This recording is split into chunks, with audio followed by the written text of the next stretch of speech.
Doctor হওয়া এতটাও easy নয়, তার জন্য প্রচুর পড়াশোনা করতে হয়। মৌমিতা রয়ের বয়স ছিল মাত্র 31 বছর।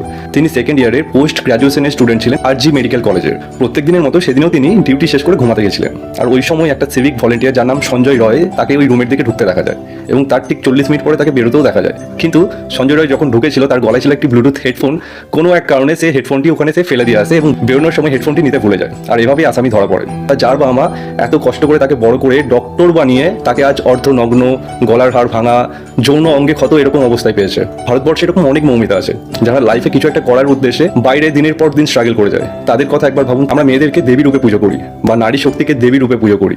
দেবী দ্রৌপদীর বস্ত্রহরণের জন্য মহাভারতের মতো যুদ্ধ শুরু হয়ে গেছিল। তাহলে আমরা হিন্দুরা কতটা পিছিয়ে ভাবো। আমাদের মধ্যে এক ফোঁটাও ধর্ম জ্ঞান কিচ্ছু নেই। যদি থাকতো তাহলে কোনো মানুষ এরকম পাপ কাজ করতেই পারতো না। ওই ছেলেটার যোগ্য সাজা হলো ফাঁসি।